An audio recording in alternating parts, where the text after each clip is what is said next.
Halo, selamat datang kembali di podcast Unisri bersama dengan saya Pak Yudis. Seperti biasa kita akan ngobrol hal-hal seru mengenai keilmuan yang ada di Unisri.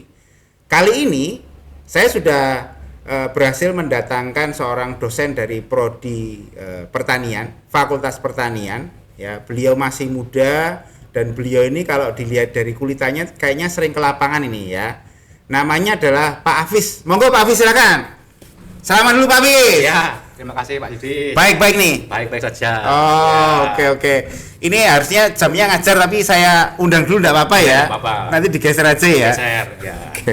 Pak Hafiz, saya tuh agak bingung sebenarnya ya. Ya. Karena kalau kita ngomong pertanian ya, ini memang pertanian itu kan kaitannya dengan perut kita semua ya. Ya. Jadi orang bilang itu kan logika tidak jalan tanpa logistik gitu Betul kan. sekali. Tapi kemudian kalau kita ngomong soal pertanian, ini kayaknya tren pertanian buat anak-anak ini ya.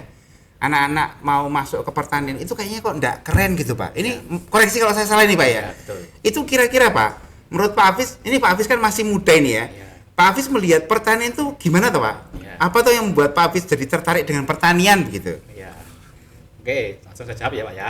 Iya, Kalau iya. yang pertanian itu, yang pasti dia kan kaitannya dengan tadi logistik. Logistik Jadi, ya. Jadi kalau kita tadi logika tak jalan tanpa logistik. Ah, betul. Jadi kan kita harus mensuplai kebutuhan makanan. Tuan makanan tuh. Bahan makanan itu kan otomatis dari bidang pertanian. Oh, dari bidang Ya, betul. kalau kita tidak bisa menyediakan, tidak ada yang menanam, kan otomatis juga kita juga pasti akan lapar, nggak ada bahan makanan di rumah. Pasti itu ya. Nah, itulah. Terus makanya perlu ada namanya semacam inovasi teknologi supaya hasilnya bagus, dan teknologi tadi itu yang menguasai adalah anak muda. Anak muda nggih. Ya, itu Oke. harus ada inovasi. Ngomong soal inovasi, Pak, ya. Apakah itu kemudian sudah cukup untuk menarik minat anak-anak muda untuk menjadi petani begitu? Oh, ya, oke. Saat ini sudah mulai banyak anak muda yang berkecimpung di bidang pertanian. Alhamdulillah loh, Pak. Saya Ya. senang mendengarnya ini. Ya, itu. Jadi mereka itu sudah banyak yang menanam yang pertanian yang komoditasnya mahal. Apa saja itu, Pak? Ya, seperti melon. Melon. Melon di hidroponik. Ah, Kemudian ada yang anggur. anggur. Itu kan harganya mahal itu. 1 kilo melon itu bisa sampai 40 sampai 50 ribu kali berapa jumlah lahannya luasnya. 40.000 sampai 50.000, Ya, Pak. 1 kilo. 1 kilo. Padahal 1 kilo itu isinya berapa melon, Pak? Satu buah cuma 1 kilo biasanya. Walah. Ya. Wah, ini duit gede loh, Cak. Terus kalau anggur, Pak? Anggur itu malah lebih mahal lagi, bisa sampai ratusan ribu harganya tergantung varietasnya. Ratusan ribu? Ya, 1 kilonya. Bio. Saya nggak ngerti ternyata pertanyaan begitu seksi ya. Iya. Terus selain itu, Pak, saya tahu ini sebenarnya seharusnya rahasia ya, tapi boleh lah, Pak. Tambahlah 3 lagi lah. 3 lagi. Melon, anggur, apa lagi nih? Melon, anggur, terus cabai. Cabai ya, kita tahu itu. Kelihatannya sepele, Ha. tapi kalau pas harganya tinggi bisa sampai di atas 100 ribu 1 kilonya. Ibu saya, istri saya, ya, semua teman saya itu kalau makan tidak pakai cabai itu marah-marah, Pak. Ya, itu kan termasuk bahan pokok itu juga sekarang itu. Berapa sekarang harganya, Pak? Kalau sekarang itu bisa 50 ke atas harganya. Oh. Tergantung musim juga. Ya. Tambah lagi, Pak. Kalau yang lain itu yang sekarang lagi tren itu hidroponik. Jadi, Oh, hidroponik. Nah, itu juga harganya juga tinggi itu. Sayur yang hidroponik itu. Oke, sebentar Pak. Boleh kami diberi penjelasan sedikit Pak? Biar kami paham gitu. Karena memang beberapa orang-orang kan ngomong soal hidroponik gitu kan. Saya nggak ngerti itu. Apa tuh Pak hidroponik itu Pak? Hidroponik itu menanam Iya. itu tanpa menggunakan tanah. Loh. Nggak pakai tanah nanamnya itu. Terus medianya apa Pak? Ya sesuai namanya hidro. Hidro itu air. Hidro itu air. Iya. Ponik itu. Ponik itu budidaya menggunakan air. Saya kok nggak bisa membayangkan nih Pak ya. Kira-kira gimana nih Pak? Ya, kita nanam Iya. itu airnya itu sebagai pengganti tanah. Oh. Nah, dan kelebihannya itu nanti bersih. Akarnya itu bersih, steril, nggak ada kayak apa itu yang bekas kayak tanah, lumpur. Nah, itu kan yang sebelumnya jadi anak muda tidak tertarik karena itu, karena identik dengan kotor pertanian. Iya. Kotor, glubrut gitu ya. Iya. Ada Ya, bletoknya. terus harganya murah lagi. Nah, itu. Nah, ini kan yang modern kan enggak kayak gitu. Kalau masalah kualitas Pak, bagusan mana Pak? Antara yang hidro dengan yang soil tadi itu Ya Pak? bagus yang hidro. Oh gitu? Ya, karena dia kan tidak langsung kena tanah, bersih, terus tidak ada hama penyakit karena di rumah kaca di greenhouse itu kan namanya steril gitu. Di greenhouse itu, Pak? Ya, Oh, terus ini Pak, apa namanya? Kalau tidak menggunakan tanah, berarti kemudian paradigma petani harus punya tanah yang luas itu bisa digantikan berarti Pak ya? bisa. Bisa dirubah ya? Bisa. Jadi kalau zaman dulu kan yang namanya petani harus identik punya lahan luas. Ya, ya, ya. Kalau sekarang enggak, itu bisa ditanam di perkotaan juga bisa. Istilahnya kayak urban farming itu istilahnya itu. Ini sekarang ini. Oh, keren ini. Ya. Keren ini. Ini buat anak-anak muda yang mau apa namanya? Mau jadi petani. Petani itu petani milenial berarti ini, Pak. Ya. Ini petani keren ini. Terus, Pak, mengenai jumlahnya karena kan mindset kita selama ini kan bertani itu membutuhkan lahan yang luas ya. Lahan yang luas kemudian untuk mendapatkan tentu saja selain kualitas yang bagus juga jumlah panen yang banyak gitu kan. Ya. Kalau lahannya sempit, Pak. Misalkan ini Ya. kita semua kan kebanyakan hidup di perumahan yang anggaplah ruangannya paling sekitar 70, 80, 100 meter persegi gitu kan. Kita masih menyisakan say like 10 sampai 20 meter persegi gitu. Itu kira-kira kalau menggunakan sistem hidroponik, Pak, apakah kemudian bisa, Pak, atau gimana, Pak? Bisa. Jadi hidroponik itu dia kan bisa disetting supaya tanamannya dia modelnya vertikal. Jadi tidak harus full rata, bisa dibuat bersusun bertingkat. Nah, itu kelebihannya hidroponik. Jadi bisa hemat tempat gitu. Nah, Ini benar-benar ya berarti engineering pertanian berarti ya? betul, ya benar-benar melakukan teknologi di Oh, bidang pertanian. Nah, bahkan yang skala besar itu menggunakan teknologi namanya IoT. Apa itu, Pak? IoT itu Internet of Things. Internet of Things. Ya. Oke. Jadi dia itu berbasis dengan internet. Jadi kita cukup ngecek tanaman cukup lewat HP saja, tidak perlu ke kebun langsung, itu bisa. Oh, jadi ini buat teman-teman yang apa namanya repot sekali punya lahan banyak sekali gitu kan, pakai IoT ini ya, sehingga nanti bisa dikontrol dari jarak jauh. Kemudian ini juga termasuk bisa mengukur mereka kurang airnya seberapa, pupuknya seberapa begitu, Pak. Bisa. Jadi bisa lihat itu airnya kurang berapa, terus kelembapannya berapa, suhunya berapa, pupuknya berapa, itu bisa disetting dan bisa ditambah lewat HP saja. Keren, Basis keren, internet keren, itu. keren, keren. Terus ini Pak, apa namanya? Artinya sekarang pertanian itu bahkan sudah mulai merambah kemudian menjadi hal yang membuat anak muda tertarik gitu ya. Iya. Oke. Ini kita ngomong keseharian Pak Hafiz sebagai dosen ini, Pak. Pak Hafiz kan setiap hari kan bertemu dengan mahasiswa begitu kan, Iya. berkomunikasi dengan mahasiswa begitu kan. Kira-kira Pak, dari mahasiswanya Pak Hafiz itu apakah memang menunjukkan ketertarikan itu begitu? Mereka memang suka begitu. Ya, rata-rata memang banyak yang suka karena memang yang kuliah di pertanian itu memang dia pada dasarnya dia memang suka. Beda kalau yang mungkin maaf di lain itu mungkin kan karena apa ikut temennya. Oh. Ya, kalau pertanian enggak, memang mereka memang niat masuk ke pertanian karena cari ilmunya gitu. Oh, memilih pertanian sebagai jalan ninjanya berarti ya? Iya. Oke. Betul. Apalagi kalau misalkan mereka dibawa ke lab gitu Pak ya? Ya. Kan lab, saya membayangkan labnya itu berarti seperti lahan terbuka gitu Pak nggih? Ya. Dengan beberapa model pertanian gitu misalnya ya? Ya. Itu gimana Pak? Unisri punya kan? Unisri punya lahannya untuk percobaan itu. Apa itu? Coba Pak ceritakan Pak. Itu namanya lahan percobaan dan penelitian, Research Center and Collection itu. Oke. Lokasinya ada di Balong Baru, Kadipiro, Manjasari, Solo itu. Wah, promosi nih kayaknya, tapi enggak apa-apa Ya. lah, saya biarkan aja ya. Oke. Oke. Apa saja yang ditanam di sana Pak? Macam-macam. Jadi ada mulai dari cabai, terus ada bayam, ada kangkung, terus yang hidroponik tadi juga ada itu. Terus juga beberapa tanaman yang harganya mahal itu ada di sana. Koleksi-koleksi yang langka itu, yang buah itu ada. Apa itu Pak? Koleksi langka itu Pak? Kayak tanaman kemiri. Kemiri itu langka tuh Pak? Ya, Oh. itu di sini kan nggak ada di daerah Solo dan sekitarnya itu. Saya sudah lama enggak ke dapur soalnya Pak. Saya juga Iya. sudah lama kayaknya enggak pegang kemiri gitu. Terus kemudian Ya. anak-anak itu ketika berada di lab itu Pak nggih, itu kemudian apa namanya selain panjenengan sebagai dosen menerangkan ini itu begitu, mereka juga diminta untuk ini Pak. Apa namanya terjun kemudian mengelola, apalagi proses pertanian, proses penanaman itu kan butuh beberapa waktu begitu kan. Ya. Mereka juga harus mengelola dari misalkan ini dari kecil sampai kemudian berbuah gitu atau bagaimana? Iya, betul. Ah. Jadi memang kami ajari bagaimana budidaya itu mulai dari biji. Oh, Biji dipelihara sampai berbunga, berbuah lalu panen. Biji yang itu Pak ya, berarti ditanam dari mulai awal berarti Dari ya. awal betul.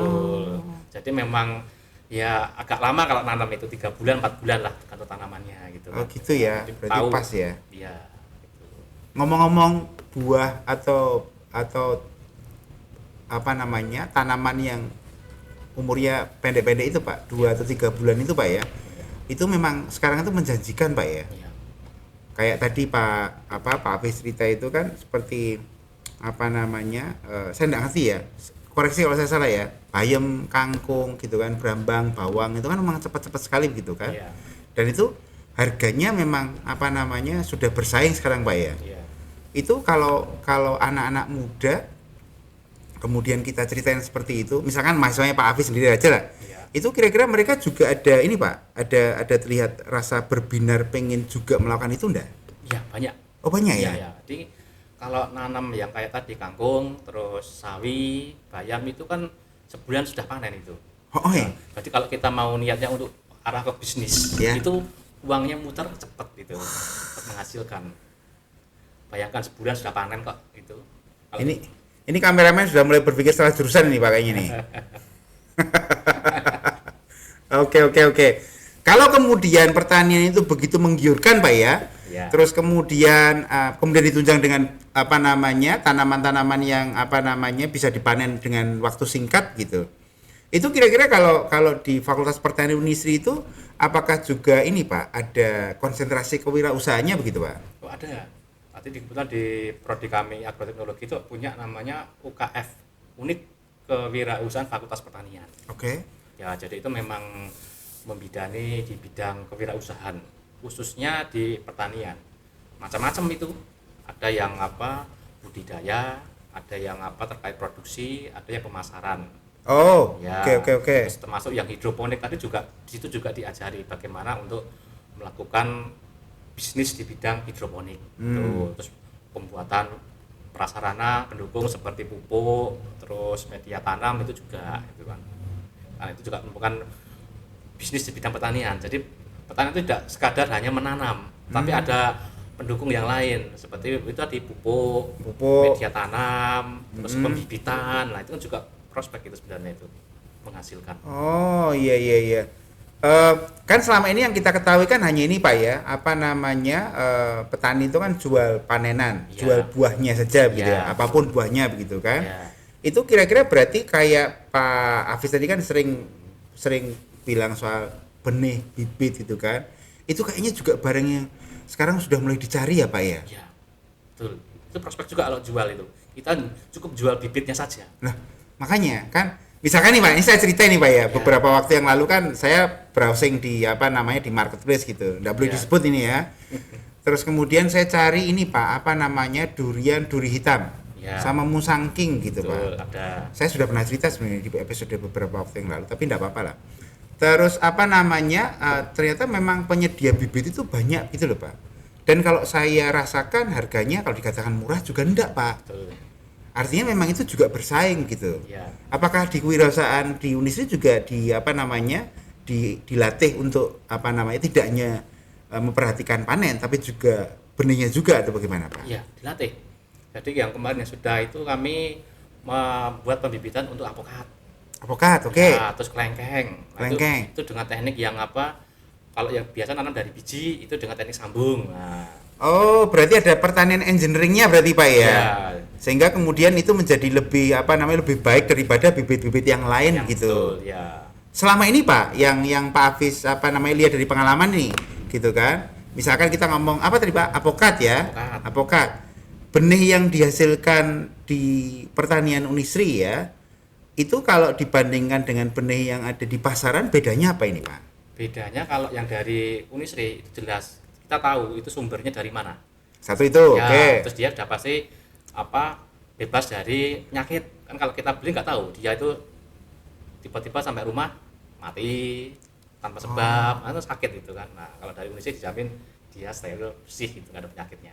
Saya menduga berarti memang sudah melewati serangkaian ya Pak ya, penelitian gitu ya. Iya, gitu ya. Yang termasuk ada uji coba ketahanan berarti. Betul, coba ketahanan. Oh iya.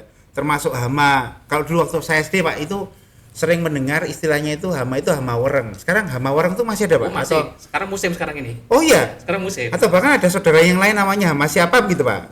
Hama wereng, iya. Oh, ada tuh Ya, sekarang. masih itu. Hama wereng itu kan menyerang di pertanian, Ya. di persawahan ya. Padi, betul. Padi ya. Ya. Itu masih di padi atau kemudian mereka sudah canggih kemudian nyerang yang lain juga atau gimana? Itu kalau yang wereng memang dominan itu di padi. Ah. Tapi kalau yang kerabatnya itu yang sesama kutu-kutuan itu seperti kutu kebul, nah itu tanaman sayur biasanya. Sayur Kutu buah. apa, Pak? Kebul. Kutu kebul. Ya, namanya unik kan. Temennya wereng gitu. Terus ini Pak, nggak tahu ya, tapi barangkali ada orang yang sepemikiran dengan saya. Saya itu kan kalau apa namanya di pertanian itu kan sering mendengar kata organik gitu Ya. kan. Organik itu kalau menurut pengertian yang saya tangkap itu berarti memang dikembangkan secara ya secara apa adanya begitu ya. Ya. Kemudian tanpa ada paksaan gitu kan. Nah, saya mau ngomong ini Pak. Pestisida gitu kan. Ya. Nggak tahu obat apa itu Pak yang disemprot atau apa itu loh Pak. Ya. Toh. Itu kemudian apakah nanti juga berpengaruh pada kualitas hasil panen Pak? Misalnya pada buah nih. Ya. Gitu kan, pada sayur nih. Ya. Ketika sudah disemproti obat-obatan itu yang fungsinya salah satunya adalah mencegah hama-hama tadi itu kira-kira berpengaruh enggak di apa namanya kualitas panennya, kualitas rasanya, kualitas materialnya atau apapun lah itu. Ya. Ya kalau selama penggunaannya sesuai dengan dosisnya, takaran itu baik-baik saja, tidak terlalu berpengaruh. Tapi kadang-kalanya di lapang itu kan dia overdosis. Petani itu dia menggunakan itu tidak dibaca panduannya, terlalu banyak, ya akhirnya juga bahaya juga itu. Asal banyak aja ya. Iya, itu nanti efeknya ya hasil panen itu nanti tidak tahan lama, cepat busuk. Nah, apalagi kalau dikonsumsi. Nah, itu Pak. Itu kan juga bahaya itu, memicu berbagai macam penyakit manusia. Iya Pak, itu yang berbahaya ya. Tapi mestinya Pak di pertanian ini itu juga ada pemikiran soal toh Pak, apa namanya obat-obatan itu ya. Obat-obatan yang mungkin begini Pak, ini apa namanya bayangan saya yang orang awam dan sok tahu ini ya. Pengennya itu hanya mengusir atau mematikan hamanya begitu kan. Ya. Tapi sama sekali tidak berpengaruh atau memberikan efek buruk pada ininya apa namanya tumbuhannya atau tanamannya. Itu juga dikembangkan proyek-proyek penelitian seperti itu enggak? Iya, dikembangkan. Ada beberapa tanaman itu sudah direkayasa genetiknya itu. Genetika engineering tadi ya. Engineering tadi. Nah, itu supaya dia lebih tahan terhadap serangan tadi kayak wereng, virus, sudah ada itu, betul-betul gitu itu. Tapi mestinya harganya juga lebih mahal ini Pak ya. Harganya lebih mahal sedikit memang. Tetapi ya hasilnya sebanding kan tidak perlu sering-sering nyemprot lagi. Nah, iya. juga lebih aman bagi yang mengkonsumsi. Oh iya. Kalau boleh tahu Pak, apa namanya persentase petani sekarang sudah lebih banyak ya. Artinya mereka sudah lebih bergairah gitu ya. Iya. Artinya dari berbagai macam apa namanya tanaman engineering, pertanian engineering gitu kan, sehingga membuat mereka itu menjadi ini ya, menjadi lebih suka untuk jadi petani berarti ya. Berarti yang saya baca beberapa waktu yang lalu soal apa namanya bahwa petani termuda di seluruh dunia itu berdasarkan statistik itu 40 tahun itu berarti sudah bergeser ya Pak ya. Sudah geser sekarang. Saya itu gini teman-teman pemirsa semuanya, saya pernah baca tahun berapa ya, tahun belasan tengah kira-kira. Jadi petani termuda di seluruh dunia itu usianya 40-an tahun. 40 tahun. Berarti kan kalau 40 tahun misalkan 20 tahun lagi ditarik sejak apa namanya statistik itu dirilis 20 tahun lagi begitu, berarti umurnya sudah jadi 60 tahun. Yang di atasnya otomatis sudah beberapa misalnya sudah renta atau sudah meninggal ya. Berarti kita berhenti makan gitu ya. Kan enggak mungkin seperti itu. Tapi kemudian Pak Apis menjelaskan kalau anak muda sekarang juga mau bertani ya Pak ya. Iya. Walaupun menggunakan yang hidroponik ya. Iya, menggunakan teknologi. Oke Pak. Kalau kemudian semuanya lari ke hidroponik Pak ya, artinya itu apa namanya memanfaatkan lahan yang sangat terbatas gitu. Itu kira-kira yang lahan-lahan yang luas-luas itu masih juga masih juga dimanfaatkan enggak? Masih ya? Dimanfaatkan ya. Karena kan ada beberapa tanaman itu yang masih dibudidaya secara konvensional, belum bisa di hidroponik. Nah, itu apa saja itu, Pak? Yang apa? Yang di budidaya konvensional itu, Pak? Yang masih konvensional itu. Itu ya tanaman yang apa itu? Tanaman yang umurnya panjang-panjang. Apa itu? Tanaman panjang, umurnya panjang. Nanti misalkan kayak apa? tebu. Oh, tebu. Itu kan penghasil gula itu umurnya panjang tuh, setahun. Kalau di hidroponik kan secara itu juga enggak Kelamaan ya. Biayanya juga terlalu tinggi. Iya. Itu juga butuh lahan yang luas. Lahan yang luas ya. Ya. Iya. Mungkin ini juga, Pak. Ya ini namanya mimpi, Pak ya. Kalau saya lihat misalkan di TV-TV itu gitu kan, petani Jepang, petani di Eropa begitu kan, mereka kan menggunakan traktor yang super gede itu ya, Pak. Betul. Itu mestinya ya memang kita masih jauh dari itu, Pak. Tapi mestinya beberapa perusahaan pertanian yang besar-besar sudah menggunakan itu semua, Pak ya. Ya. Sudah ya, berarti sudah ini Kalau ya. di kita itu sudah ada yang menggunakan kelompok tani biasanya. Oh. Kelompok tani. Jadi kalau individu kan mungkin harganya mahal itu. Iya. Nah, Oh, mereka patungan gitu. Ya, Oh. kelompok patungan biasanya mereka membeli atau mungkin bantuan dari pemerintah ada hibah itu. Nah, itu digunakan secara kelompok.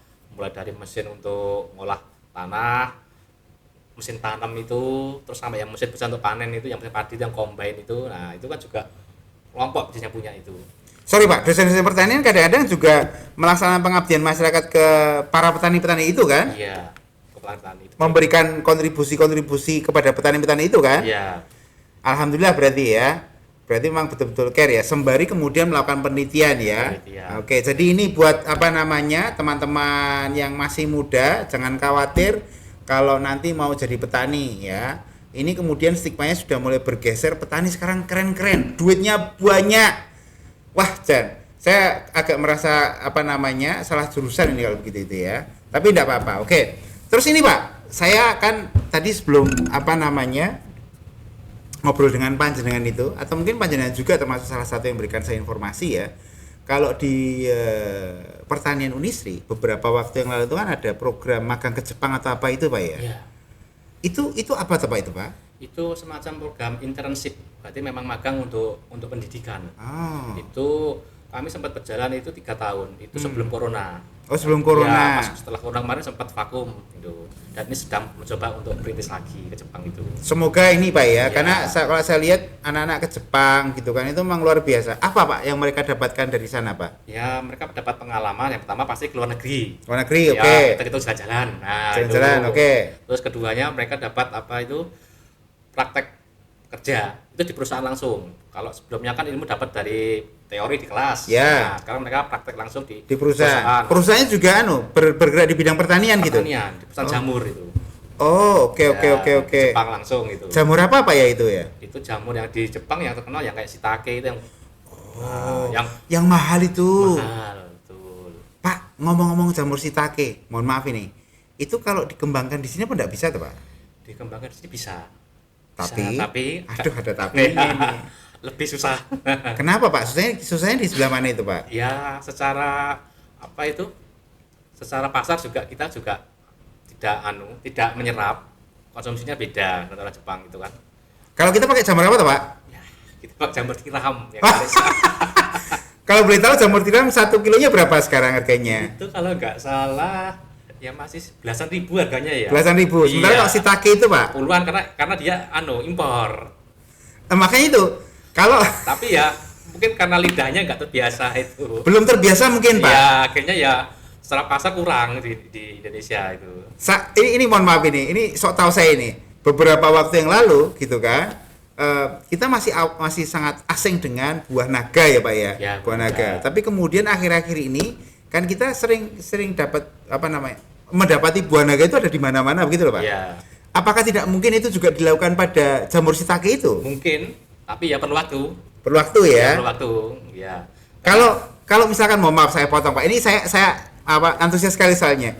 Jamur shiitake itu kalau kemudian berhasil kita budidayakan di Indonesia, harganya apa masih tetap mahal seperti kalau habis impor, Pak?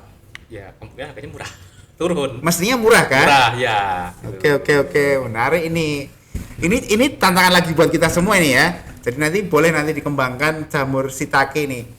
Pak, jamur shiitake. Kalau kita ngomong soal ini, kita saya ini pengen tahu juga. Ya. Kan jamur tiram gitu kan, Ya. ada jamur kuping dan Betul. jamur-jamur yang ada di Indonesia itu Betul. gitu kan. Selain enak kemudian juga memberikan manfaat kesehatan kan gitu Ya. kan. Kalau jamur shiitake apakah juga seperti itu, Pak? Iya, sampai sama fungsinya itu. Sama ya? Iya, itu. Ada enggak hal yang lain yang kemudian membuat jamur shiitake itu selain harganya ya? Ya. Selain impornya dari Jepangnya ya? Ya. Kemudian itu menjadi hal yang layak untuk diburu begitu. Yang Apanya, Pak? Karena- Di shiitake itu? Ya, kalau secara kandungan mungkin hampir sama ya. Bersama ya? Cuma dia kan karena dari Jepang terkesan lebih mewah, eksklusif gitu. Oh, karena dari Jepangnya. Ya, apalagi yang namanya kan mengandung nama Jepang itu kan shiitake. Oh, Nah, shiitake. terus ditambah iya, kalau iya. lihat film-film dari Jepang itu kan makannya jamur shiitake kan lihat mewah sekali. Iya. Ya. Kasihan ya kita ini Ya, ya. intinya itu kan dipromosi. Coba kalau jamur tiram kita buat kayak gitu pasti lebih menarik. Kasihan ya kita itu ya. Asalkan yang dari luar negeri aja kemudian kita anggap keren gitu kan. Aduh. Tapi enggak apa-apa lah ya. Oke. Terus kemudian ini Pak, apa namanya? Saya mau kembali lagi pada diskusi kita soal ini, apa namanya? Bahwa pertanian itu juga miliknya anak-anak muda gitu Pak ya. Terus kalau Pak Hafiz boleh cerita nih Pak, di Fakultas Pertanian ya, itu kira-kira model perkuliahannya itu apa Pak? Mungkin bisa dijelaskan lebih lanjut Pak. Tadi Pak Hafiz kan sudah cerita bahwa ada teori dalam kelas, kemudian mereka dibawa ke lab, apa namanya, laboratorium, apa itu namanya tadi itu ya. Itu selain itu Pak yang kemudian apa namanya, bahwa kuliah itu benar-benar menarik di pertanian itu apa kira-kira Pak? Ya, yang pasti kalau orang umum pasti kan kalau pertanian kan identik itu dia kotor. Terus apa itu panas. Harganya murah. Ya. Tidak menguntungkan. Nah, di pertanian di prodi agroteknologi itu kita beri wawasan. Pertanian itu tidak hanya tempat yang selalu yang panas. Contohnya kita itu punya namanya lab kultur jaringan. Nah, di situ kita menanam itu non konvensional. Jadi dari potongan daun itu kita tumbuhkan tanaman. Tempatnya di ruang tertutup, AC dingin. Nah, sebentar Pak, dari potongan daun itu maksudnya gimana itu Pak? Itu kita kembangkan, ditumbuhkan akar sama tunas. Itu. Bisa gitu Pak? Bisa. Loh. Tuh. Kan setahu saya itu kan dari benih kan? Betul, benih. Atau kalau enggak itu kan isi buahnya gitu Ya, kan? biji. Ini dari daunnya. Daun. Wow. Itu teknologi itu. Harganya tinggi. Saya mau tanya kayaknya, tapi kayaknya waktunya enggak cukup itu nanti. Nanti saya tak ke main ke prodinya Pak Hafiz saja nanti ya. Sambil tanya lebih dalam, sambil lihat oh ternyata bisa. Tapi ini menarik Pak, karena secara umum kan orang-orang memahaminya menanam itu dari isi buahnya gitu kan, atau kemudian ada benihnya didapat dari mana, ada kok yang jual gitu kan, lah kok ini dari daunnya. Iya betul, dari daun. Loh. Pak, ini biar saya nanti bisa tidur Pak, biar saya nggak penasaran gitu. Cerita sedikit aja Pak, yang awam aja, jangan yang teknis, saya pusing nanti kalau teknis. Oke, yang kultur jaringan itu yang biasanya yang sering laris itu adalah pisang sama anggrek. Nah, kita ambil aja yang anggrek, karena anggrek harganya mahal itu. Anggrek mahal ya? Ya, itu kalau kita nanam dari biji kan kadang lama, bahkan nggak ada bijinya. Nah, apalagi yang anggrek-anggrek yang impor-impor itu.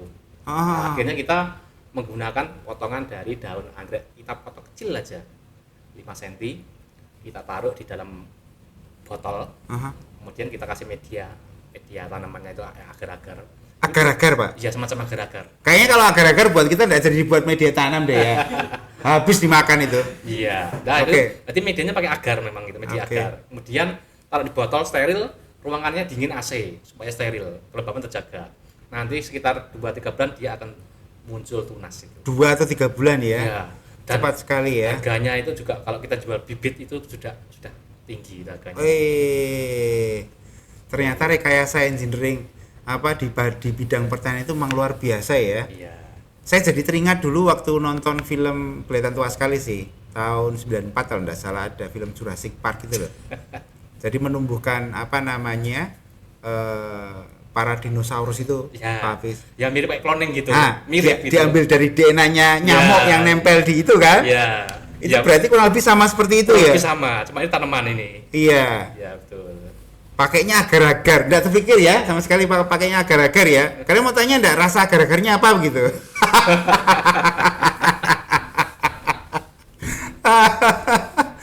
Aduh. Terus Pak, apa namanya? Kita ngomong teman-temannya Pak Hafiz ya, dosen-dosen Pak Hafiz gitu kan. Apakah mereka itu apa namanya? Mestinya mereka berangkat dari kajian yang berbeda-beda begitu ya. Dari kajian yang berbeda-beda dan mestinya mereka sama-sama sering mengajak mahasiswa keluar ya untuk praktek gitu ya. Oke. Kalau boleh tahu Pak, persentase antara sit in teori dengan praktek di pertanian itu ada berapa perbandingannya begitu ya? Ya perbandingannya 60 masih di kelas, yang 40 di luar. Ya jadi prakteknya itu ada yang langsung praktikum benar-benar di lahan, ada yang kunjungan ke petani-petani atau mungkin ke kunjungan ke industri. Kunjungan petani, kunjungan ke industri. Ya. Setiap mata kuliah pasti ada seperti itu Pak ya? Hampir semua ada. Wow. Nggak kayak anak PTI ya. Kalau anak PTI kan diem aja di lab gitu kan. Cuma ngutek sama coding dan programming itu. Terus tahu-tahu rambutnya udah botak kalau enggak tua gitu ya. Terus ini Pak, saya tahu ini sebenarnya agak ini ya, mestinya Pak Hafiz tidak berharap ada pertanyaan seperti ini ya. Itu kalau anak-anak keluar Pak, ya toh, mestinya kan mereka butuh, saya tanya ada apa Pak ya? Butuh bensin, butuh makan gitu. Itu apa namanya? Bagaimana caranya begitu? Itu terkait praktikum. Praktikum? Oh iya, biasanya kalau praktikum yang lokasinya jauh-jauh, itu dari prodi itu mengakomodasi. Jadi disediakan kendaraan. Jadi kalau jauh itu kita sediakan bis lah itu, nyewa. Jadi kita langsung berangkatnya bareng-bareng menuju lokasi. Dan kadang disediakan konsumsi di lokasinya. Weh, saya mau nih kayak ini. Saya mau ambil satu pertanyaan begini nih. Terus saya ditanya, mau apa? Saya mau ikut piknik gitu. Ya, sering pikniknya memang. Makanya. Gitu. Jalan keluar. Gitu. Tapi saya pikir itu termasuk menciptakan lingkungan belajar yang menarik Pak ya. Iya. Karena kalau anak-anak pertanian kemudian mereka dipaksa untuk selalu dipaku di dalam ruangan, ya tidak akan kemana-mana mereka begitu kan. Tapi kemudian ketika mereka diajak kemana-mana sambil mendapatkan pengalaman, melihat langsung gitu, itu mungkin akan berbeda ya berarti ya. Iya. Menambah wawasan. Menambah wawasan ya. Betul. Wah ini menarik ini. Kalau jadi anak pertanian gitu kan, apalagi punya kesempatan untuk menjadi ini ya, wirausaha tadi Pak ya, wirausaha. Pak kalau melihat dari ini Pak, persentase yang lulus Pak, kewirausahaan itu ya, itu yang jadi wirausaha ada berapa banyak Pak? Yang jadi wirausahaan itu sekitar ya hampir imbang ya antara yang wirausaha sama pegawai itu 50-50. Kalau pegawai mereka lari kemana Pak? Kalau pegawai itu biasanya pasti yang dicer pertama kali adalah instansi pemerintah. Instansi pemerintah. Ya. Selain itu? BUMN. Nah, terus baru yang ke swasta. Ke swasta. Itu Oke. banyak pilihan itu. Sisanya 50% mereka jadi pengusaha. Pertanian. Ya. Saya itu pernah ngobrol dengan seorang petani Pak, gitu kan. Memang kemudian kalau berharap kaya itu harus ada prosesnya Pak ya. Betul. Tapi yang jelas satu, mereka ketika jadi petani itu mereka selalu belajar hal-hal yang kaitannya praktis gitu kan. Kemudian yang kedua, mereka tidak takut lapar Pak. Iya, betul. Karena mereka nanam sendiri. Pastinya mereka kan menyisakan yang untuk kebutuhan rumah tangga sendiri. Betul Pak. Mereka tidak lapar Pak, gitu kan. Karena begini, ini kita ngomong kosong Pak ya. Di beberapa negara ya, di Eropa, di Amerika begitu kan. Kali ini kan memang sedang ada enggak tahu bahasanya itu, prahara ekonomi gitu Pak ya. Mereka mengalami resesi, inflasi yang tinggi begitu kan, yang dimana kemudian apa-apa itu harganya kan naik gitu loh Pak. Apa-apa harganya naik gitu kan. Dan ternyata di Indonesia itu juga mengalami hal yang seperti itu, tapi tidak begitu terasa. Kenapa? Karena apa-apa ada di sekitar kita. Saya pikir itu salah satu ide dasar dari pertanian mestinya Pak ya. Bahwa kita bisa mengembangkan apa-apa di tempat kita. Walaupun di Amerika itu ya, itu ada di Amerika, di Inggris itu ada istilah namanya itu homegrown gitu kan. Jadi ada homegrown garden. Jadi kebun yang yaitu yang kita tandur sendiri Pak, kita tanam sendiri gitu kan, di pekarangan kita sendiri gitu kan. Tapi kemudian ternyata itu tidak cukup. Alhamdulillah, saya pikir dari petani ini barangkali bisa membuat kita itu menjadi jauh lebih tahan dalam hal pangan Pak ya mestinya ya. Oke, Pak Hafiz. Ini sebelum kita masuk terakhir nih, Pak Hafiz, ada enggak pesan yang mau disampaikan kepada viewer nih, terutama anak-anak muda soal pertanian, stigmanya kah, kemudian apa yang mereka nilai soal pertanian, prospeknya atau apa, monggo silahkan. Oh ya, oke. Ini pesan untuk yang anak-anak muda pertanian. Jadi yang namanya pertanian itu tidak mengenal tren. Jadi Semua lapar ya? ya semua pasti butuh makan. Makanan itu bidangnya sumbernya dari bidang pertanian. Jadi kalau mau menggeluti di bidang itu dia selalu pasti ada. Dan sekarang pertanian sudah modern, sudah maju, sudah tidak konvensional kotor panas lagi. Nah, sudah ada yang tadi berbasis internet of things, hidroponik, nah vertikultur. Nah, itu juga ternyata lebih bersih, hasilnya lumayan tinggi secara ekonomi. Jadi tidak perlu ragu kalau mau masuk ke bidang pertanian. Itu saran saya. Oke, jadi itu bahwa sekarang pertanian itu seksi, menarik dan potensial. Itu dari kami berdua, para viewer. Bye bye.